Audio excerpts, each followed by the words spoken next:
সকাল হোক বা সন্ধ্যায় আমাদের বাচ্চাদের জন্য কিছু টিফিন বানাতে হয়, আর সেই টিফিন যদি হয় হেলদি তাহলে তো কোনো কথাই নেই। আর ঘরের কিছু শীতের সবজি দিয়ে আমি আজকে একটা হেলদি টিফিন বানিয়ে দেখাবো আপনাদের। চলুন তাহলে দেরি না করে দেখে নেওয়া যাক আমার আজকের ভিডিওটি। এই নাস্তাটা বানানোর জন্য আমি এখানে চাল নিয়ে নিয়েছি, 1 বাটি আতপ চাল। এখানে ভিজিয়ে রেখেছিলাম আতপ চালটাকে আমি 2-3 ঘন্টা, আর ধুয়ে পরিষ্কার করে নিয়ে নিয়েছি। এখানে একটা গ্রাইন্ডারের জার নিয়ে নিয়েছি। আতপ চালটাকে আমি একটু গ্রাইন্ডারের জারে দিয়ে পিষে নেব, একদম মিহি করে পিষে নেব। আর এটা দেখুন একবারেই নিয়ে নিচ্ছি, একবারেই আমার হয়ে যাবে।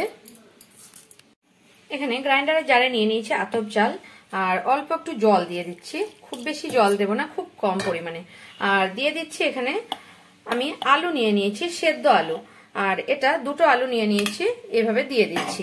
এবারে গ্রাইন্ডারের জারে এভাবে পিষে নেব, পিষে নিয়ে ফিরছি আপনাদের কাছে। চালটাকে আমি বেটে নিয়েছি গ্রাইন্ডারের জার থেকে, চাল আর আলুটাকে। এবারে আমি কিছু সবজি নিয়ে নিয়েছি এখানে, আর সবজিগুলো এর মধ্যে অ্যাড করব। এখানে বাঁধাকপি নিয়ে নিয়েছি গাজর অল্প একটু, নিয়ে নিয়েছি ক্যাপসিকাম, একটু আদাকে কুচো করে, আর নিয়ে নিয়েছি কাঁচা লঙ্কা, বিনস আর পেঁয়াজ। এগুলো আমি এর মধ্যে দিতে থাকবো।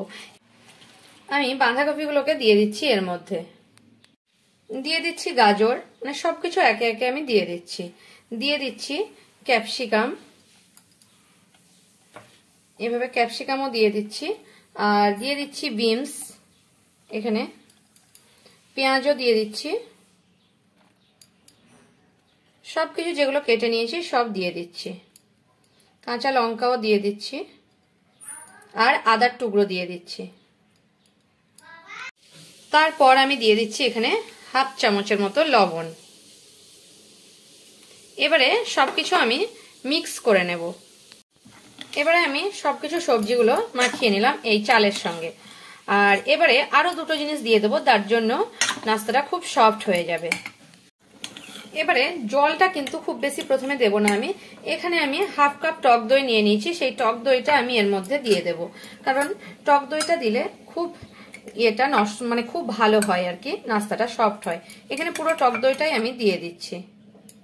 এবারে টক দইটা দিয়ে আমি ভালোভাবে মাখিয়ে নিচ্ছি, এটাকে মিক্স করে নিচ্ছি। আর আমি আরেকটু জল ব্যবহার করব এতে, কারণ খুব সামান্য একটু বেশি মোটা লাগছে, তাই আমি একটু জল দিয়ে দিলাম। এবারে ঠিক আছে, এবারে দেখুন, দেখলে আপনারা নিশ্চয়ই বুঝতে পারছেন ঠিকই আছে। এবারে এর মধ্যে আমি আরেকটা জিনিস দেব, কিন্তু না দিলেও আপনারা এইভাবেই নাস্তাটা বানিয়ে নিতে পারেন, কিন্তু আমি আরেকটা জিনিস দেব যার দ্বারা নাস্তাটা একদম সফট হয়ে যাবে। এখানে আমি বেকিং পাউডার নিয়ে নিয়েছি, সেই বেকিং পাউডার আমি দিয়ে দেবো 1/2 চামচ। এখানে আপনাদের ঘরে যাদের বেকিং পাউডার নেই তারা ইনো কিনে, নর্মাল কোনো গন্ধ ছাড়া, স্মেল ছাড়া যে ইনোগুলো হয় সেই ইনোগুলো কিনে মানে একটা পাতার অর্ধেক পাতা দিয়ে দেবেন এখানে, আর তারপর নাস্তাটা তৈরি করে দেখবেন খুব ভালো লাগবে। এবারে আমি এখানে 1/2 চামচ বেকিং পাউডার দিয়ে দিচ্ছি, আর বেকিং পাউডারটা দেওয়ার পরে সামান্য একটু হলুদ দিয়ে দিচ্ছি একটু কালারের জন্য, আর দিয়ে দিচ্ছি খুব সামান্য পরিমাণে কাশ্মীরি রেড চিলি পাউডার। এবারে সবকিছু আমি মিশিয়ে নিচ্ছি ভালোভাবে। আর আপনারা চাইলে কিন্তু হলুদ বা কাশ্মীরি রেড চিলি পাউডার এগুলো অ্যাভয়েড করতে পারেন, এতে টেস্টের কোনো বদল হবে না। এখানে আমি একটা ফ্রাই প্যান বসিয়ে নিয়েছি, আপনারা এটা ছোট ফ্রাই প্যান হলেও ভালো হয়, এটা আমি একটু মিডিয়াম সাইজের ফ্রাই প্যান বসিয়ে নিয়েছি। তারপর আমি একটু সাদা তেল এর মধ্যে দিয়ে দিচ্ছি। এবারে তেলটা দিয়ে 4-5টায় আমি দিয়ে দিচ্ছি। এবারে ব্যাটারটাকে আমি ভালোভাবে এভাবে নিয়ে নিচ্ছি, আর এভাবে তাওয়ার মধ্যে দিয়ে দিচ্ছি।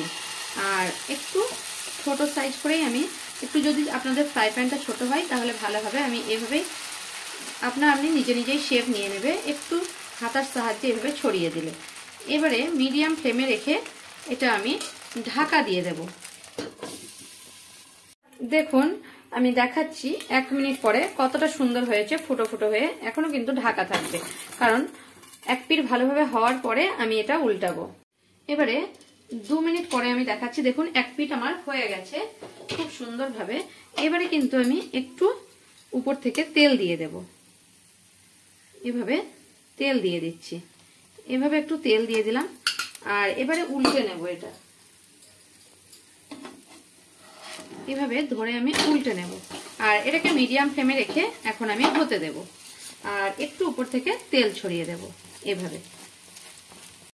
দেখুন কালারটা কতটা সুন্দর হয়েছে, আর নাস্তাটা প্রচন্ড হেলদি, আর এখানে বাচ্চাদের টিফিনেও আপনারা দিতে পারেন। এবারে আমি উল্টো পিঠটাও করে নিচ্ছি, তারপর উল্টে নেব আবার। মানে একবার আমি উল্টে নিয়েছিলাম আর সেকেন্ড বার উল্টাবো না, মানে এটা লাস্ট, মানে একবার উল্টে নিলে এই পিঠটাও হয়ে গেছে, আমার উল্টো পিঠটাও হয়ে যাবে। এবারে আমি এটাকে তুলে নেব। আমি দেখাচ্ছি কতটা সুন্দর হয়েছে, শুধু আপনাদের দেখানোর জন্য। দেখুন কতটা হেলদি। এটা কিন্তু আমি এখন তুলে নিচ্ছি। এভাবে খুব সাবধানে তুলতে হবে, আর এভাবে একটা প্লেটের মধ্যে আমি তুলে নিচ্ছি। আর এভাবেই আপনারা বড় ছোট সাইজ করে নিতে পারেন।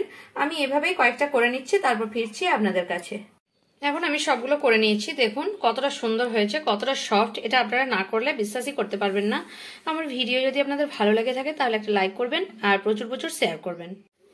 এটা আপনারা যে কোনো কিছুর সঙ্গে খেতে পারেন, চাটনির সঙ্গে, মানে নোনতা চাটনি যেগুলো হয়, কিংবা যে কোনো তরকারির সঙ্গে। আর আপনাদের একটা ছিঁড়ে দেখাচ্ছি কতটা সফট হয়েছে, দেখলে নিশ্চয়ই বুঝতে পারছেন কতটা সফট হয়েছে।